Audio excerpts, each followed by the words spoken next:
Përshëndetje motra. Mirë se keni ardhur në Trime podcast. I'm Leonardo. I'm Layla. Welcome home.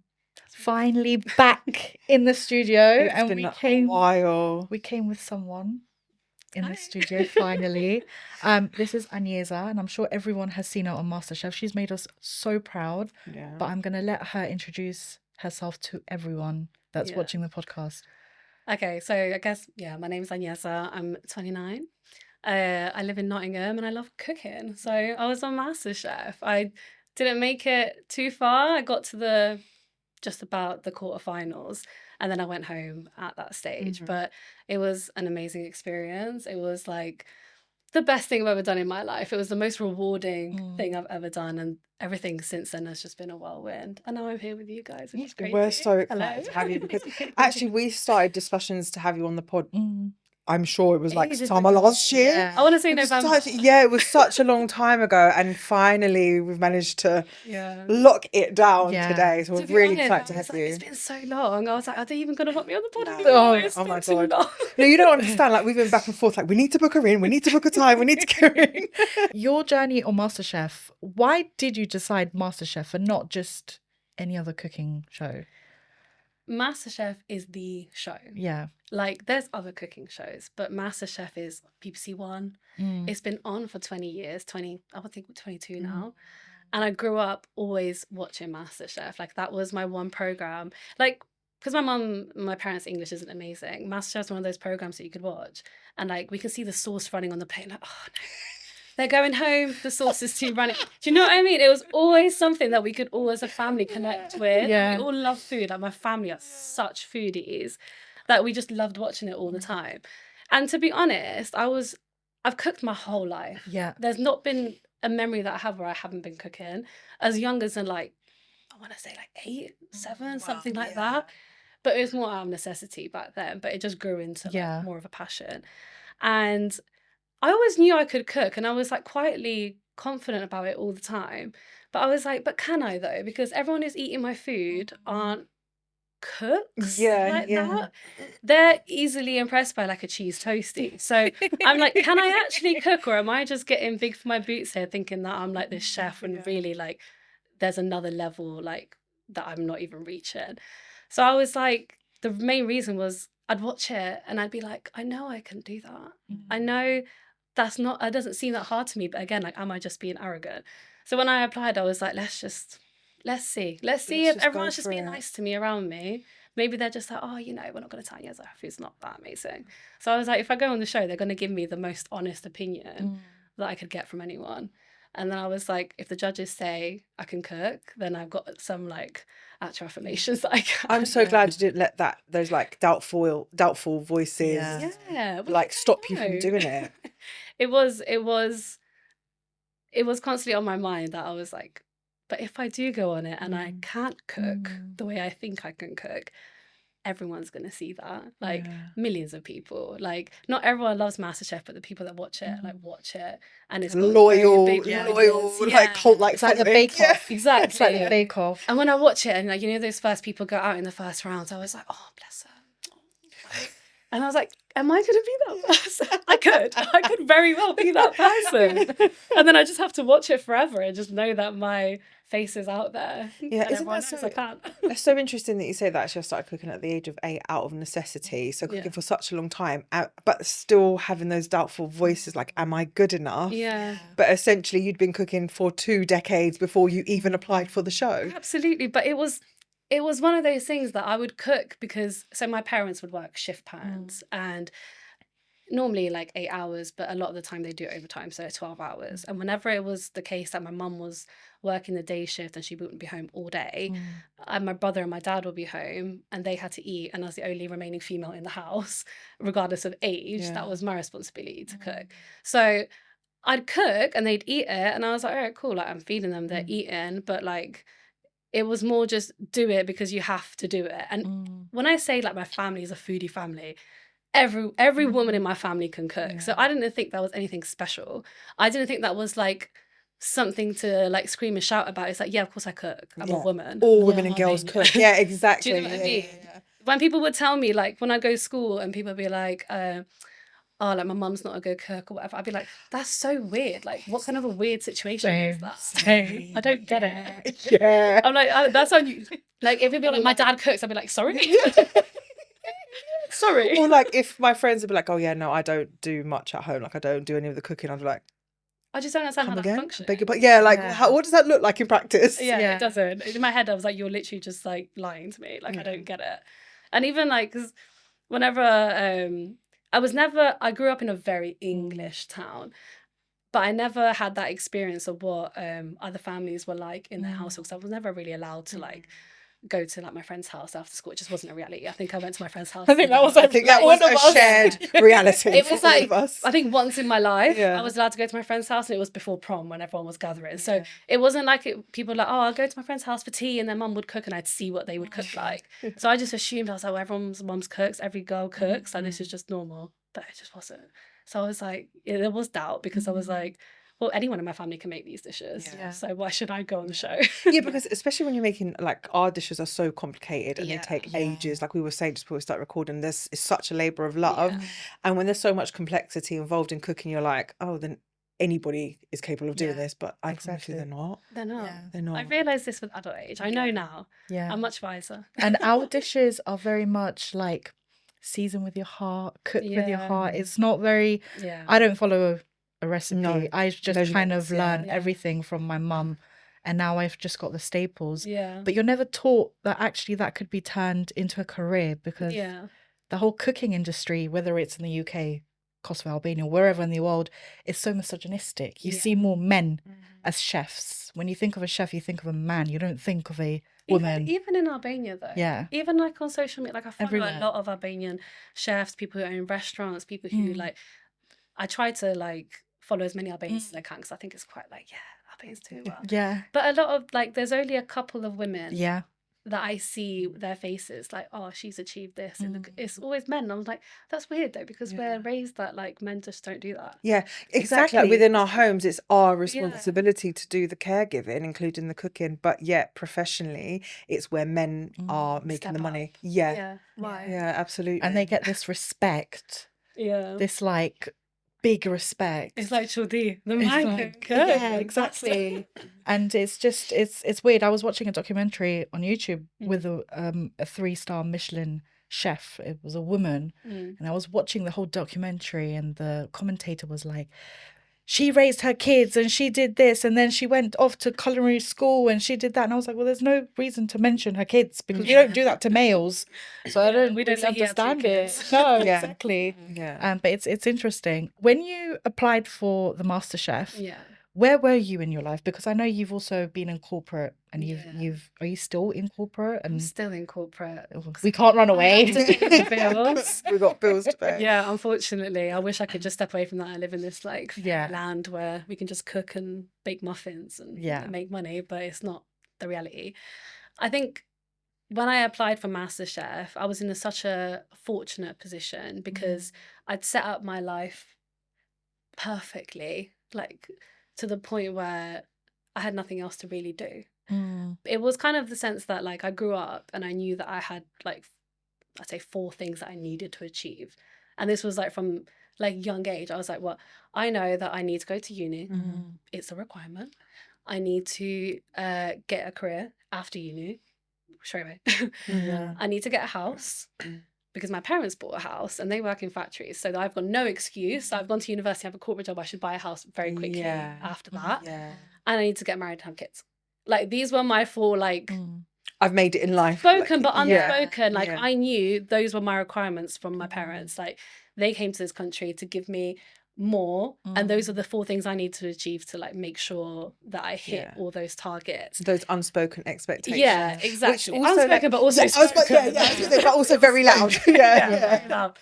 And like I said, like I followed the path. Like I did my GCSEs, did my A-levels, when I would have loved to have taken a gap year and I've really done something fun, but it was like, I didn't even bother even raising that question. I often say that as well. Like if I had the choice, I would have taken the gap year, and I say that to Bella all the time. Like if you don't have to go to university, don't do it. Don't. Yeah. Honestly, if I could go back to my younger self and my future kids, like university was the best time of my life. I'm not even gonna lie and like downplay it. It was genuinely the best time of my life, but more so because it gave me this freedom, opened my eyes to so many things, less than it was getting the degree. I know now, like with the head on my shoulders, I can say that to my future kids, you're better off doing an apprenticeship, getting some practical skills, not having the burden of student loan that I have. But that just wasn't, like, even though I knew about apprenticeships when I applied to uni, I didn't even give it more than 10 seconds of thought. It wasn't, I suppose the mentality. And also, like, I think if you think of how much we put value on education, especially for women to get degrees in our community, which is fantastic, and I think is a great value that we have. For sure. I think going to our parents, be like, "Can I do this apprenticeships?" They would have looked to you like, "A what? What is an apprenticeship? What's an apprenticeship?" And the answer is no. No, I did not go through The expectation is go to university for you to apprentice something. I don't know. Men do inte in acto You tell your grandma you're doing a what? Oh, what? Yeah. And the worst, as a register. The worst for my parents was like, because I'm the oldest, so I went to uni, no questions asked. But if one of my siblings were like, "Oh, I want to go and do a hairdressing apprenticeship or something like that," my parents would be like, "I did not birth you to become a hairdresser." Yeah. And I'm just like, what? There is certain career paths that you don't. I haven't done anything with my career. Sorry, with my degree. All I've done with it is just piled up this student loan that just gains interest. Degree, so that's well, so and you know, it's funny you say that, right? Because even though those expectations unspoken, spoken loud, right? I'm the only one out of my siblings that I'm the eldest, the only girl, and I'm the only one who went to university and completed university. Yeah, that's the thing. My brother didn't either. He did an apprenticeship, and there was never like the pressure on them to do it the way that there was the pressure on being the eldest and the eldest girl. I think being the eldest, when it's time for your younger siblings to come into their path, you can kind of advocate a bit more to the parents, being like, "Look, he's doing, like, my brother did an apprenticeship. I'd be like, he's doing an apprenticeship. It's going to be better. I promise you it'll be better for him. The path that he wants to take, that's going to lead him down the right path." And it's like, they weren't happy about it, but like, it was less of a barrier at that point for the younger siblings, which I like, because I like that as an older sibling, you can kind of like pivot the path a little bit, and they don't have to follow suit as strictly as you did. But yeah, so I did uni, got that out of the way. I did a little master degree in there to sprinkle. Of course, just to say what did you do your degrees in? What did you read at university? I did law, because I was like, something sounds serious. And I used to love watching Suits. I was obsessed with Suits. Watch Suits? Mike and Harvey. Yeah. That's what my life. I wanted that so badly. So I was like, that seems like a good degree to do. I'll do law, and then I did my master's in corporate and insolvency law, and that's kind of what led me onto the career that I'm at now. Because I had a teacher that was saying that money laundering was going to be like a really interesting career kind of like path in the next few years, and if you want to get in early, like, do it now. So that's why I then went into the idea that I was going to work in money laundering. So yeah, I was like, okay, cool, all set out, education's out the way, cool. Starting my first corporate job, it was more kind of like a get your foot in the door corporate job. Like a graduate job. Yeah, it wasn't a graduate job. It was like a customer complaints resolution handler, but it was for a big corporation. So I was like, if I can get a job in this company that was like a really big company in Nottingham, I can work my way into their money laundering department, and it worked because I got my foot in the door. Did it for like nearly a year. We're nothing if not resourceful. Exactly. I was like, I had my eyes on the prize. Like, yeah. Tunnel vision. Exactly. Who's gonna stop me? No one. Absolutely. So yeah, got the money laundering position that I wanted. I was like, all right, cool. Now my career's on the right path, and I can just work my way up from here within the realms of like money laundering. I was like, cool, okay, career set. I was saving up from the moment I started my corporate job, because I was a waitress before. I guess that adds to the whole food thing as well. But I loved being a waitress, and honestly, I say to people all the time, if being a waitress paid me what I get now, I'd be a waitress. I swear to God, I'm not even lying. Like, it was the best job ever. But I was like, okay, corporate. So I save up. I bought my house, and I had this goal in my head that I was going to buy it by 25. But well, life happened, and it happened at like 26. But I was like, it's all right. We're still on track. Like, this is still okay. I've ticked off now 3 of the things. And the only thing left is like marriage and children. Unfortunately, that's not in my control. So, as much as I'd love to like hop to Tesco and grab one off the shelf and like that's the only thing I couldn't forcefully do myself. So I was like, well, what do I do now? Because I've achieved everything that I was meant to achieve. Like my parents laid it out for me and I did it, and now I'm just sat in my house. Yeah, now working what? a corporate How do you make job. money for yourself? Yeah. Yeah, I was like, what do I do? So that's when I started leaning into like, I always loved cooking, but there was more important things to do.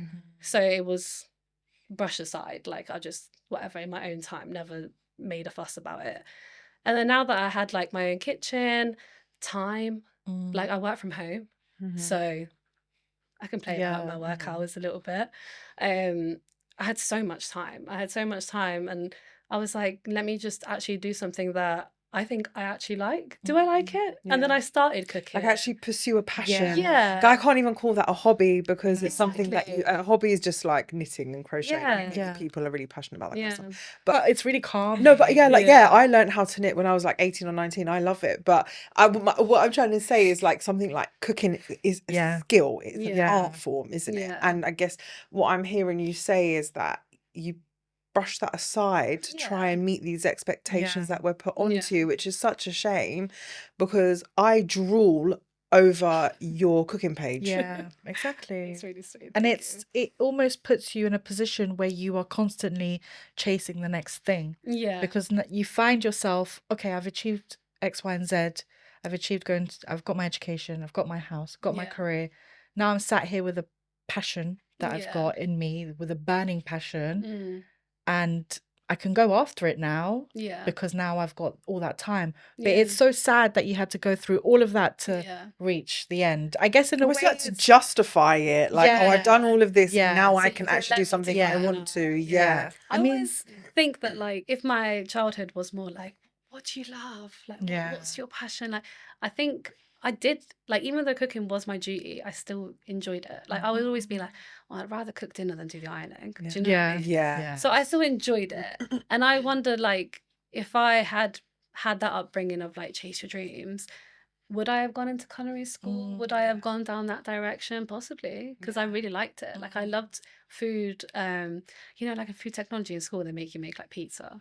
I was like, I'd make it and I'd be like, do you think you're teaching me something? I could not. I can make pizza for God's sake. Okay? Exactly. This is nothing. And everyone's like struggling. I'm just being like low-key arrogant, but I'm not saying it, and just being like, I'm really struggling with that stuff. I loved it, but when it came to the options of picking my options, like I really wish I could think back and think, why didn't I? But I just didn't. It wasn't even like I thought about it and thought, no, I can't pursue my passion because I have to do this. I genuinely didn't even consider it as a thought. And it was just the corporate route. So I don't know, maybe my life would have been totally different, but I'm so grateful in a way because I'm in such a privileged position because I did all those things, and it has given me a one-up in life, and I feel like I've had a good start, a good base. Like when you're settled in life, it does allow you a bit more having the foundation. Exactly, to then explore. So it came back around full circle anyway. So regardless of how I got there, I feel like as long as I got there eventually. Bella, recently she's taken, well, not recently, Bella's got a passion for theatre and performing. You put her in front of the camera, she is chef's kiss. She's incredible. And it's just who she is by nature, but in front of the camera, she is even more so, and on stage. And I've always tried to nurture that for her. So she does Lambda, which is like a well-known drama school. She does that. And she's also started doing dance. And it was last week, the week before, she had a dance showcase that they've been building up towards since the beginning of the school year. And watching her on, oh my God, like she just loved doing it. And even watching all the girls, she goes to an all-girls school, and even watching all the girls perform and get to be like their best creative self, I walked away from that thinking, I would never force Bella to do something she doesn't want to do, but I walked away from that thinking, I don't want to force an academic life on her that she's not going to excel at just because you should do business studies or you should do something corporate. And I said to her afterwards, I was like, I'm going to make you one promise that you get to pick whatever GCSEs you want to do, but I need you to do your best in English, maths and science between now and then. Because she genuinely loves performing arts. And if that's something that is going to allow her to excel at school, so be it. Yeah. And it's also like nurturing the creativity. And I think that's what I'm hearing from you saying, like maybe if as Albanian girls, if we'd had that nurture there to be able to nurture our creativity, you just think like, imagine what we could achieve. Yeah, our lives would be completely different in a way. Yeah, for sure. My cousin has 2 little daughters. Me and my cousin are 3 years apart, so we always grew up like, you know, making decisions kind of at the same time. We both went down the same route. Like whatever my story is, just copy paste it. That's her story. Yeah. Mine is the cooking because she's not good at that. But we both went to law. We both went to the same uni. I followed her to Nottingham, like samey. Yeah. She's got a partner. He also went to uni, corporate, whatever. We all kind of like went into the work industry at the same time, and we all said to ourselves like, "God, this is boring, isn't it? It's so boring. Like we're here, okay, like we're gonna work at it and we try and go as high as we are, but we're not really like buzzing." Yeah, there's no, I find We're like not there's not a lot of happy. excitement. And I'm saying that from my own personal experience because maybe other people do get excited by having like a really like proper corporate job. Yeah. But I went to university and I went to study law because of course like you're Albanian, so you either become a doctor, engineer or a lawyer. There's no other options. Yeah. So I went to study law thinking I was going to please my parents. I hated it so much. I dropped out of my first year at uni after 6 months. I hated it. I was so insanely bored. Yeah. I dropped out. I didn't tell my parents halfway through, so I was still pretending to They'll never go. find out. It's fine. You know, my dad didn't find out that I'd switched degrees until the day I graduated. Yeah. I'm not even Scouts and you. No, I'm not even surprised. So honestly. I was like, fuck this, like I don't want to be bored. So I did English literature. So I've always been really creative in like writing and talking. And I love being a wordsmith. It's just who I am. So I was like, I'm just going to do English literature and sociology. I am also That's still justice a worry. very, Yeah, like, do you and know it what I mean? is. But imagine telling someone you're doing English literature and alchemy. Like, it wasn't, it doesn't have the same ring as It's I'm like, going why to are you become a learning? doctor. Why are you and a learning lawyer. to read? Yeah. Why are you not going to really university to read. read? That's literally what they would think. But I found that I excelled. Like, I loved it so much, both the literature side and the sociology side, which makes a lot of sense to what I'm doing now. But my dad didn't know that. My mum did because I broke it to her slowly and gently. And my dad didn't know until the day I graduated when they called up. They were like, English literature and sociology. And they called something like, Layla, dear. And my dad was like, what? I thought she was doing law. And then at this point, it was too late. It was too late. Yeah, my mum was like, shoo. Just clap. So it's a mir spoon. Can't graduate, judge. Even after I graduated, I still didn't consider having a career in anything creative to do with literature or sociology. Because again, like you just don't think it's an option, do you? No. I went into civil engineering. The irony of it all. Yeah. I went into civil engineering and I worked with their data and design management team for a decade before I started doing what I do now. Yeah. That's mad, isn't it? It just none of this Yeah. work. And a decade probably just flew by. Yeah, and like this work, this kind of creative side of me didn't even feel like it was an option. So everything you're saying, like I relate so much to it. Yeah. No, for sure. No, definitely. It's but it locks you because after uni I did the most basic degree. I did business I was gonna say, management. did you do business? Yeah, I did. But I did accounting, import, export, and marketing, which I fucking hated. Even though I'm a graphic designer now. Right. And I came out of it, went into sales, went into project management, then just decided, actually, you know what, fuck this. I'm just working with a family and I'm building websites. And that was it. So the degree I don't really use for anything. Yeah. That's but it's That's boring. not true. You're amazing at the business side, like what we need to get done. But I think it's more. I think you can't teach someone business. No. I think you learn it from experience and you learn it from being with business-minded people.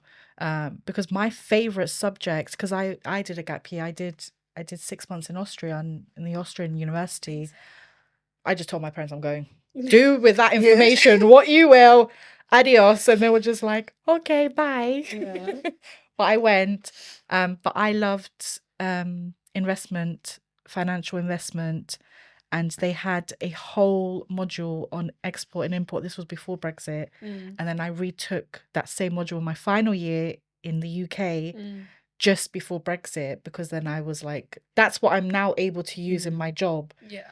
in my day-to-day job. So I wish if I had actually sat down and not rushed into just doing a degree, I wish I had that time to actually say, you know what, I'm shit at maths, but I'm great at accounting because it's all logical.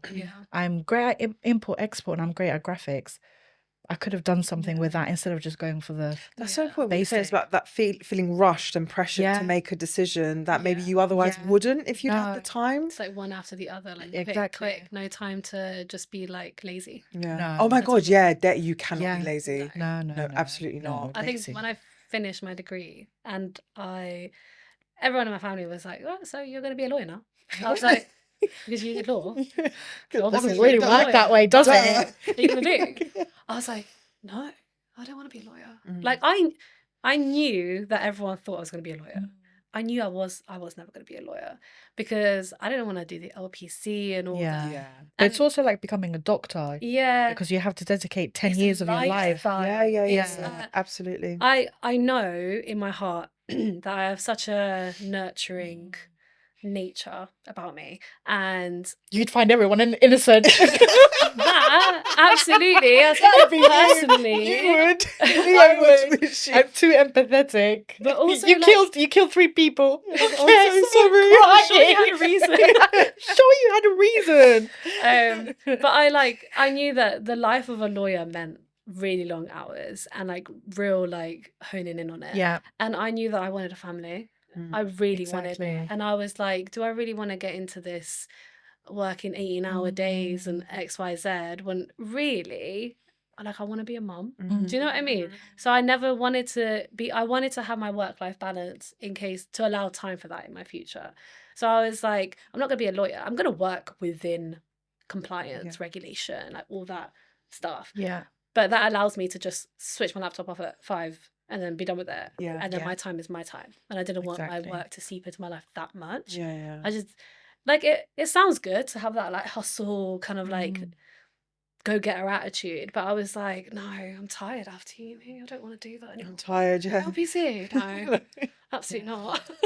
I'm interested to know what your family and people around you, especially the Albanians, said to you or thought or gave opinions when you told them you're going on MasterChef. Mixed bag. Mixed bag, as is everything in life, I think.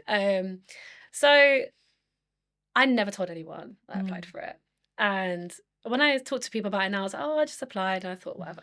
No, like, I applied. I put so much time into that application because I wanted it so badly. So I put a lot of effort into it. You had to do, like, a video submission as well. I did all of that.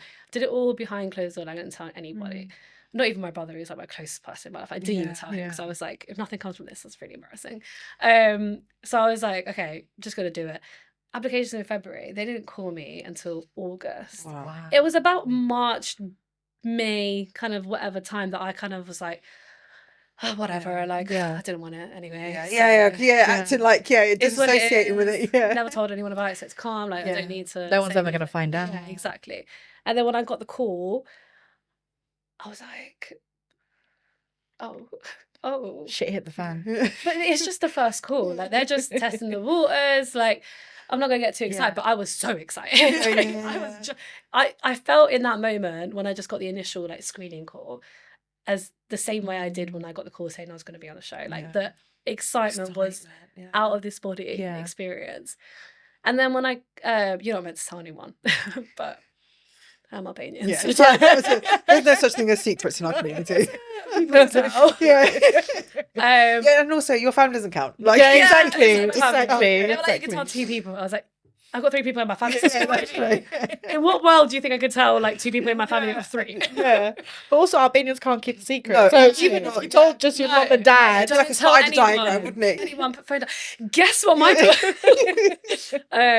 so I straight away got on the phone to my brother and I was like, guess what phone call I just had? And he was like, get on with it, I'm busy. I was like, MasterChef called me and he was like, what? I was like, okay, I didn't tell you, but I applied to MasterChef in February and they've just actually called me. He was like, oh my God, like, that's crazy. Like, me and my brother used to watch it together, and he's always like my biggest supporter for everything. So he was so overwhelmingly, he was celebrating like I just won the show, and I was like, Anna, please relax, like it might not happen, probably won't happen, like just please chill. He was like, no, this is gonna be amazing, start practicing, like start practicing doughs and like desserts and like just get everything like ready. I was like, I can't be ready, they haven't even called me onto the show yet. He was like, yeah, just be ready, like just be ready, just practice. So his reaction was like crazy, and I was smiling ear to ear, amazing. I called my dad to tell my dad, and my dad wasn't as into the show as my mum and brother were. And then when I said, I've got news, which in hindsight, I shouldn't have said I have news, because instantly his mind went to like 2 other things. Yeah, and I was thinking the same. I was like, oops, no, not what you thought. I was like, I got a call from MasterChef. He's like, what? Yeah. I was like, who's that? I was like, because to be fair to him, he didn't know. I was like, it's a cooking program. He was like, Anjeza. He's like, you're posting TikToks, cooking programs. He's like, your career. Yeah, your corporate career. Yeah. What's your next move? Yeah. Are you gonna be a manager? Are you gonna be the? I was like, when are you buying your next house? Yeah. Yeah. But you took the words right out of my mouth. He was like, where's that second property to get a rental income? I was like, I love that for you, Dad. But it wasn't until I was like, and it's on the BBC. He was like, BBC One. I was like, yeah. He was like, he changed his whole tune. Yeah. Okay. This is a bit more legit. I think he just thought it was just some, I don't know. Something on TikTok. Yeah. I was like, no, it's on BBC One. He was like, oh, well, that's good. Yeah. Well, you should give a good shot at that. That should be all right. I was like, cool, and never like not anything out of this, like, oh my God, well done. I'm so proud. He was like, okay, me bro. He was like, don't get too excited. You haven't got on the show yet. So let's just see what happens. And I was like, okay, cool. Well, that's as much as I expected anyway, so all good. And then Mum was just excited. She was like borderline near tears. Yeah. And she was just like, oh my God, good Greg and John are going to eat your food. And like, she was buzzing, like over the moon. And I was like, yeah, amazing. And then I shouldn't have told anyone else, but my cousins are like my siblings. So I told them, and they were just like, everyone was in shock. So that was a really lovely, like moment. And I thought to myself, even if I don't even get the next call, that felt great. That felt really nice. Just to celebrate it. Yeah, just to celebrate. And I was like, wow, like, is this what it feels like when you do something for you and like follow your own dreams? So it was mixed in the sense that like, even when I went to tell my grandma I was going to be on the show, she doesn't know anything about English TV, bless her. She lives still in, she lives in Italy, but whatever. She never left that kind of like realm. And she was like, okay, tani me najdiat mir. Yeah. I was like, Grandma, that's not. I feel like we could have predicted everything. Like, it's not the topic of this conversation, but I love that for you. I love that you want that for me. I want it too. But like, this is just another thing. She was like, yeah. But just make sure he's a good boy. I was like, we're not talking about food. Yeah, exactly. And TV. Yeah, bless her. But she was really happy as well. She's like, oh, I'm so happy. I'm glad to see you smiling and all this stuff. So yeah, it was lovely. It was a good reaction. And then obviously my friends saw my friends, and they were just like, what the hell? Like, what is going on, kind of thing. So yeah, mixed bag, but to be expected. That's great. Yeah. Tell us, when did you come to the UK? Because I was searching high and low. I was like, when has this girl entered the UK borders? Yeah, I want to say 3.5 going into 4. I was like a couple of months away from my 4th birthday. Yeah, okay. I think it was 2000. Just bang on 2000. Oh my God, I was so much younger. Yeah. Then I just realised, I was like, you said 2000, and I just realised, well, I'm 36 and you're 29. So yeah, that's like, I was like, oh, 2000, shit. Yeah, that's so much younger than I me. haven't met anyone that's come to the UK in the 2000s. No, exactly same. Like everyone came in the 90s. But everyone came like in the 90s, didn't they? Yeah, we came in the 90s. No, we came in 2000. So I think we were like on the later end of everyone coming in. We came in like, it was my family. My brother was born in the UK, so he wasn't around. And then we came at the same time as my auntie and then her family, and then my cousin who I said that I was really close to. Oh, that's so nice. So yeah, you it was came like 2 with families. family. Yeah. We really didn't have many people in the UK to like latch onto. It was us making the first like journey. Yeah, and you were quite far as well. Yeah, because you're in the Midlands. Yeah. Well, are you in the Midlands? Midlands? I've been everywhere. Let me just. So like all of us. Yeah. We came in instantly. I think registered in like London. Yeah. I think my dad had like a cousin or something, and he was like, okay, come here, register, whatever. My dad took one look at London as a whole and was like, I said to the people, the asylum people, like, put me anywhere except for this city. Wow. He was like, anywhere except for London. Yeah. Which is like controversial because everyone always says to me, like, why do you not live in London? I was Yeah. like, this is from day one. Like he looked at the tube, he looked at the buses, like the hustle and bustle of it, and coming from like where we came from, like the village, he was like, I can't do that. Too much. So we went to Bedford, which is quite close, kind of like region, but Bedford's a smaller town, obviously. And that's where we settled down, got straight into like factory work, standard life. And then because my parents both worked in factories, they were always seeking like industrial work. And someone in Somerset, like a family friend, was like, oh, like this place is like, obviously Somerset's like farms and hills and whatever. There's lots of space for like warehouses and stuff. They're like, come here, there's some really great opportunities. So we made the move from Bedford to Somerset, this little town called like Bridgewater, small town, English town. Yeah. At that time. Now, Bit more diverse, but I left since it got diverse. So when I was there, it was English through and through. Yeah. And then up until 18, and then at 18, I was like, I'm going to uni. Went to Nottingham, followed my cousin to Nottingham. And then kind of stuck around. I was like, the house prices are quite nice up here. So They are. When they used to be. Stay. No, I feel like now you can't go anywhere in England. It's so expensive. So tell me, what was it like growing up in completely outside of London, which to me is like incomprehensible. That's the reaction I always But got. also without any exposure to the Albanian community, like you would do if you lived in London, where there is a much larger Albanian community. When I got older, I was really sad that I never had that Albanian community, because I feel like I would have really enjoyed it. But at the time that I was living in Bridgewater, it's weird. I've had like a weird kind of like relationship with the whole being like foreign kind of things. Because in Bridgewater, I think in my year group, there was like 2 or 3 foreign people, and I was one of them. Yeah. And you kind of like grow up as a kid, you never want to stand out. You just want to fit in. So your whole goal of like survival in school was just do whatever the other kids doing, like stick to it. So to be a bit of a chameleon. I think probably most of us, well, I definitely at school felt like flower, that. if that's the right word to use. But I was literally like, as long as I blend in, don't make too much noise, I'm just here in the background, whatever. It was like when I started my first school in Somerset, from moving from Bedford, because even Bedford was more multicultural than Somerset. They were like, okay, like, welcome to school first day, like, what's your name? I was like, Anjeza. And they were like, can we call you Annie? I knew you were going to say that. I knew you were going to say that. Oh I knew you were going to say that. I was like, can we call you Annie? Call me whatever you want.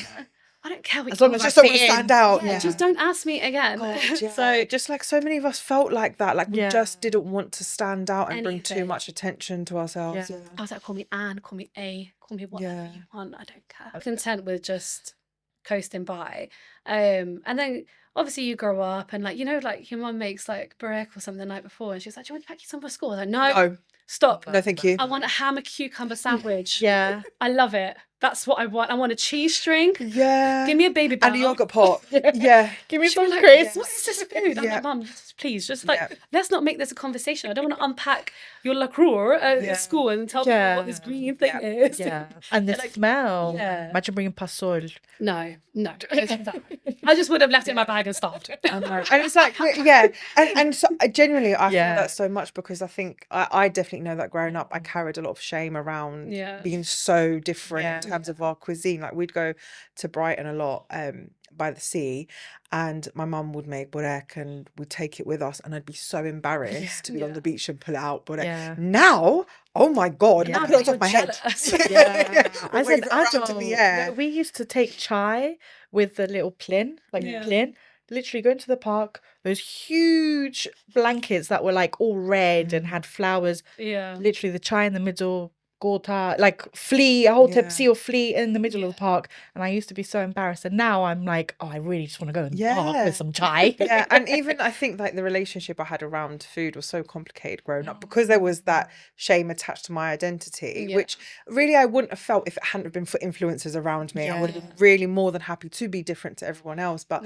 I grew up hating like pasol, because I talk about this all the time. I hated pasol. And so when I say to Mum, shaka dar, can she say pasol?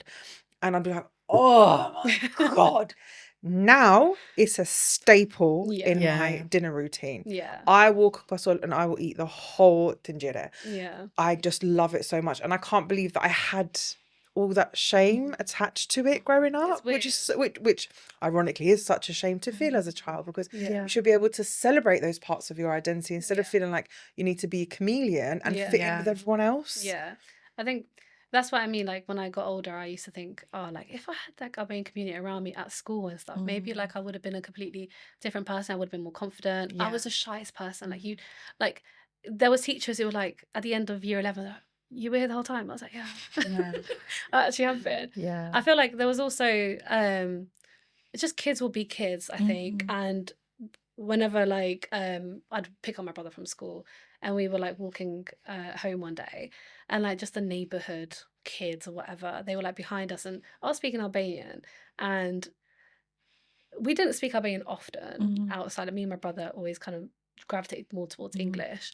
But I don't know why, I was just saying something in Albanian and the kids behind me like impersonating and I was just like, oh shit, like I felt really uncomfortable. So I was like, let me just stop doing that as well, like I'll stop speaking it in public. And then like our garden backed onto a park, and I think everyone knew that we were like the foreign house on the street, and we used to have so many kids would be like shouting stuff over the fence, just like poking and teasing.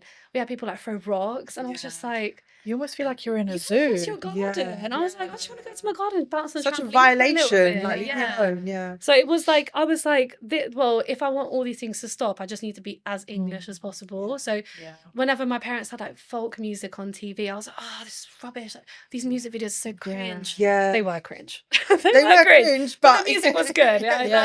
Obviously good. And I was just like, oh, I hate it. And it wasn't until I got to uni, and then like suddenly I'm in a flat share with 7 people, and there's like an Indian girl, a Moroccan guy, a Polish guy, English guy, another English guy. I was like, and then someone from Malaysia. Everyone mixed. I was like, everyone was like, so the Malaysian guy would cook his like really authentic food all the time, and like everyone would do their own thing, and everyone would speak about where they're from and their life, and I was like, oh, I think I can actually. There's so much richness of an identity. And at uni, I just literally just opened up, and I was like, I'm Albanian. You feel like you're at home. Wow. It's one of the benefits I think we had in London. I mean, I grew up in Harrow, and my whole friend group, everyone around me was foreign. I didn't grow up with English people. I didn't even have English neighbours. Everyone was just foreign. So I found myself being foreign in the foreign group. So I found myself in the family, whether it was like Asian people from like China or India or South Asian or Middle Eastern people, or people from Africa, like Congolese people, Nigerian people. I always felt like at home, which is so sad that you didn't have that, because if you at least had that, you wouldn't miss out on not having the because I don't have Albanian friends. The only Albanian friend I really actually have is Layla. So, I've got friends here and there, but the actual really close one is Layla. And that's purely because my parents were like, Musgaba, don't get close to our other Albanians, just stay, you need to fit in, which is so sad growing up, that you've got this constant thought of you need to fit in, you need to fit in, you need to fit in, don't stand out, because if you stand out, you're going to be picked on and you won't actually develop or achieve things in your life. But it just makes you such a shy, closed person. And I don't really feel like I feel like the person that I was before uni and after uni is like the most introverted person you ever know, to like, I'm actually quite a confident person. I was like, I might have been a confident person the whole time, but I just didn't know. You just didn't know it because you needed the space to grow and blossom and be yourself. And growing up in London, even though there is like a much larger Albanian community, I didn't grow up in and amongst it. So I went to school, the school was predominantly, I went to an all-girls school. It was predominantly black girls or Asian girls. And I've said this so many times, people are probably bored of hearing it. But the English girls, that I was too foreign for them. There's no way. They were so xenophobic. They didn't want to be friends with me. The Asian girls, their community was so tight-knit. They didn't let anyone else in. And so I found myself in and amongst other diverse and in Afro-Caribbean communities more than friends with anyone else. But I still, even though I feel like I don't want to stick out like a sore thumb, I was very aware that I always stuck out like a sore thumb. That I didn't fit in anywhere. I didn't fit in with black and brown girls because it was very clear that they weren't white English. Didn't fit in with the Asian girls, didn't fit in with the white English girls. I just always never felt like I fit in anywhere. So I always struggled with my identity growing up. I'm glad I kind of shook that. That's the thing I'm most happy about. That I'm so in tune with my identity now. I got to the stage of uni, I would blast folk songs down the corridor, like anything, like Ali Pasha. I didn't care. I was so proud of it. And then, like, even more so in adult life, like these last couple of years, you know, Albania's just grown in popularity amongst like holiday goers. Taken like 8 of my English friends to Albania. Wow. I've like any chance to go back, I went back to Albania like 6 times last year. I just have such an amazing time that I feel really like it's like I know who I am. And I'm so in tune with it and I love it.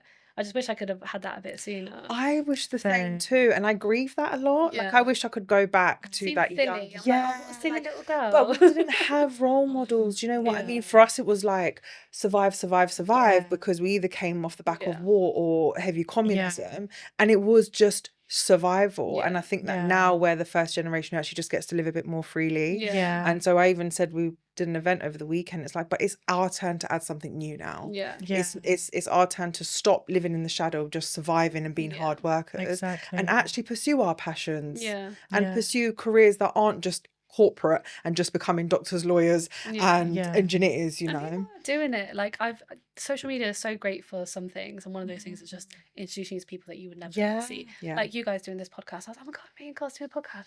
Like I'll see an Albanian girl doing like art and I'll be like, oh my god, amazing, like let me support her with her art. Like, and then there's just so many people doing different things like photography and music and like the Winter Olympics that are going on at the moment. I saw this Albanian girl was doing the like skiing. I've just come back from a skiing holiday, so I was like, I know that's so hard. I was like, repost, like everything. It just makes me so happy that we're being like, obviously like the Albanians who are doing well in the corporate world, like amazing. That's incredible as well. It should always be celebrated. But when I see these like little niches, I'm like, oh, I love that. Love it, because we deserve to be celebrated just as much. And that's something that, going back to about pursuing your passion, what has life been like since being on MasterChef? Has something shifted? Do you feel like now you want to pursue this more as an actual career, as a business idea, or is it just going to stay something that you just love doing? It's hard for me to let go of my career just because, like I said, I have to pay bills.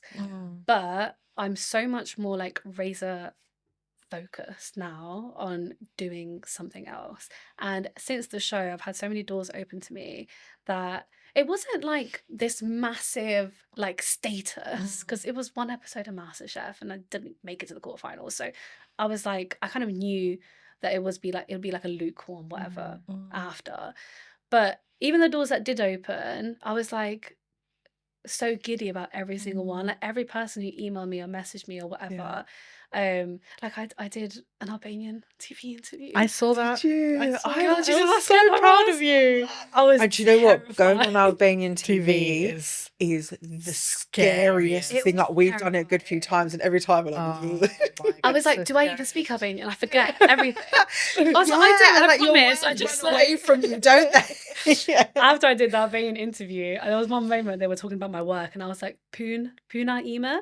I was like, Puna Ima. Sorry. My brother after the show, he called me. He was like, "What do you say, Poon?" It's because you just forget. Yeah. It's I was so sweating. easy. Yeah, and that's what I feel like. I feel like Yeah. you're under pressure like that. Your words just run away with you.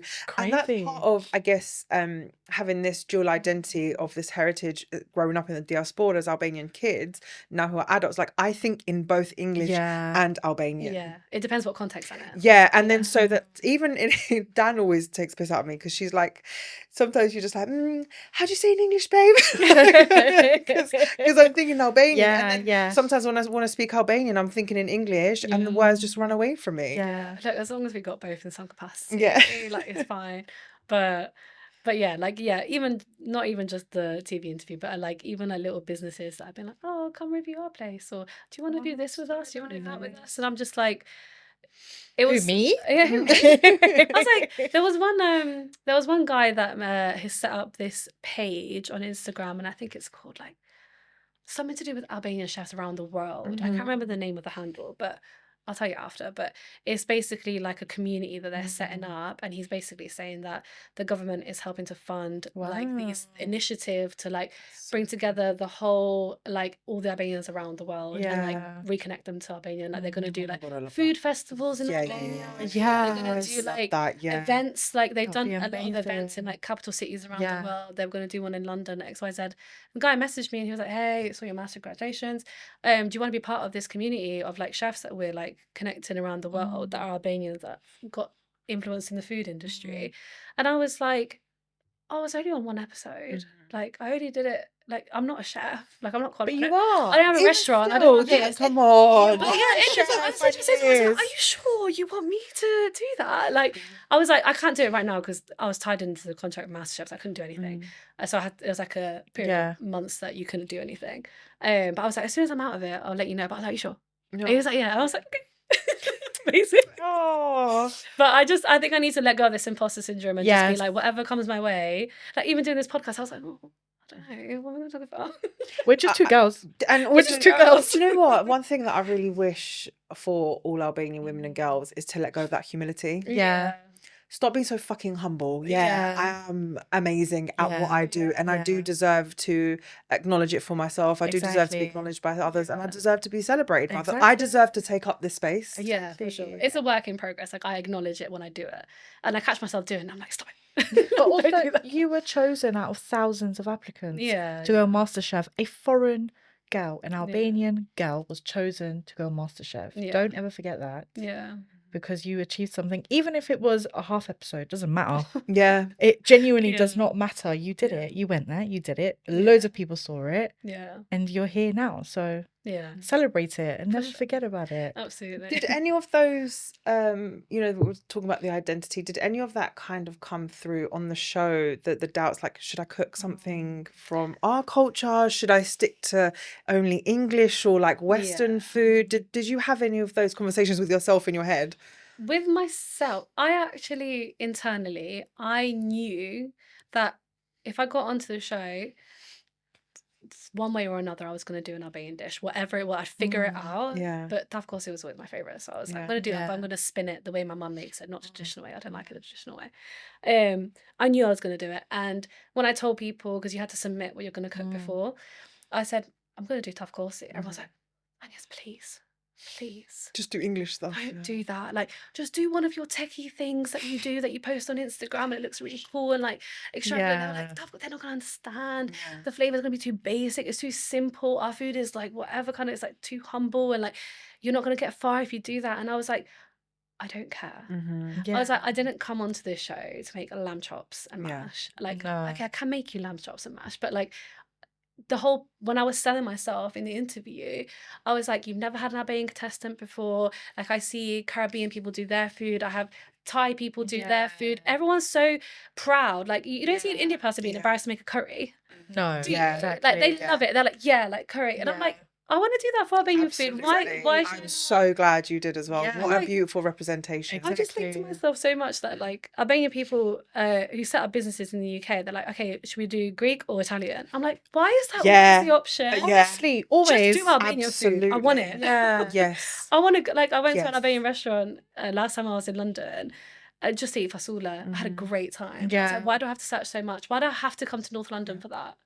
Why can I get that in like Central? I couldn't agree with you more. We always have that conversation, don't we? Like, Yeah. and that if there's an Italian restaurant somewhere or a Turkish restaurant or a Greek restaurant, I'm like, I know the owner's going to be Albanian. You just know Yeah. I just know. The waiters, and I'm like, I know. Yeah. You know, I know. We all Takes know. one to know one. Yeah. Just know, and especially if you go to a Greek restaurant or Greek bakery and they have burek or pita, you just know it's Albanian. Yeah. Or you just because you can taste it, you know. Especially in Harrow. Yeah, And then it pisses me off. On the Harrow station, they're definitely Albanian. But then it pisses me off because like it is part of our heritage Yeah. too. Even though burek is you know across the Balkans, it is part of our. I want to claim that. Yeah. I want people to know, and I think like you say, it has become a bit more popular to go and have weekends away in Kosovo and Albania to holiday there. And we should get to claim that. We don't have to assimilate to everyone else just to be accepted. Exactly. Like those times are gone. Yeah. And when the UNESCO can recognize flea as a traditional Albanian dish, then why shouldn't we be proud? Yeah, exactly. We should be proud. We've got one of the oldest ethnic groups in the Balkans.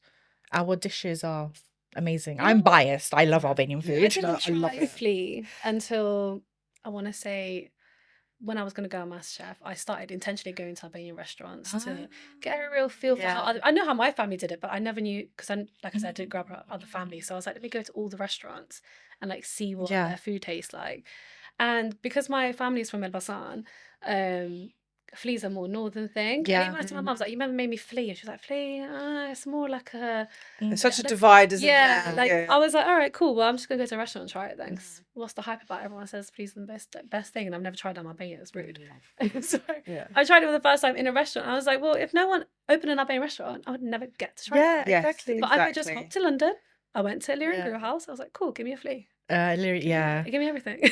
Well, if you're ever in Albania at the same time I'm in Kosovo, you are definitely coming over to have flea massage because no restaurant can ever replace flea massage. It's a different. It's not possible. It's not possible. So you're definitely coming to Pristina. We're going to the Katon. I'd love to come to Kosovo. I'm not gonna lie. I've heard so many good things about it being like so. They're all true. They're all true. All the good things are true.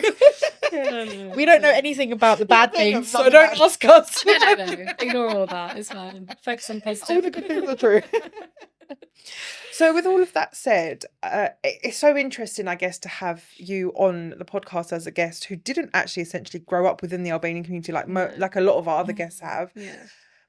And seeing as how Albanian women and girls tend to live within this structured lifestyle and almost like in a box and don't take chances for themselves or maybe feel like they're a bit too restrained to do so, what is your message to Albanian women as someone who did take a chance on themselves? Nothing feels better. No feeling compares. When I walked out of the doors the first day, because it's filmed to appear as if it was one day, but it was 2 days. And the first day, I was the first person to get an apron, which means I was the best cook of the day. Oh, wow. And I was, when they said it, oh my God, goosebumps. Goosebumps everywhere. And everyone else had to cook off for their aprons, but I didn't have to. They were like, okay, you get a taxi and go home. They took my picture and they let me go. The feeling... I've never felt anything like I graduated and I was like, all right, cool. Yeah. The next day I felt normal. I got my house, got the keys. I was like, all right, it's nice. Yeah. It felt nice. Don't get me wrong. I was proud of all those things, but nothing set literally my mind on fire the way that getting into that taxi and like knowing that I could call my mum and be like, I got my apron. I was the first to get an apron. I was so emotional. Like happiness like that has never, I don't know what's going to come close to it apart from having children. Like I genuinely don't know what's going to compare to that. So you can spend your whole life like achieving other people's goals for you and then just be like, cool, like I did it. But when you do something for yourself, it's genuinely like incomparable to everything. And it's the best thing. Absolutely. Ever. Exactly. Absolutely. I couldn't agree more. Yeah. And I think there's very much about living, we're expected to live our lives for other people. The goals we are given and set, they're not necessarily always the goals that we actually actively chose or we weren't informed in the right way to choose them. And doing something completely for yourself that's outside of the box which is ironic because of how we're just expected to be the cooks within our homes and families. Yeah, I'm so proud of you. Oh, I'm so proud to have had you representing our community. yeah, it still feels like it happened yesterday. So I feel like I relive it every time someone comments on my videos. Oh, like I've had a lot of people be like, my mum said to me there's Albanian girl MasterChef, and then they like tell me about it, and I'm like, oh my god, people are just talking about it. What? People actually saw it? Yeah. Stop. Well, it's just the beginning. It's honestly just the beginning, and I'm so excited to finally see a young girl, because I always see women at my mum's age doing loads of cooking videos, but I'm so happy to see someone close to our generation actually representing us in a food sense. So I'm really proud of you. Thank you.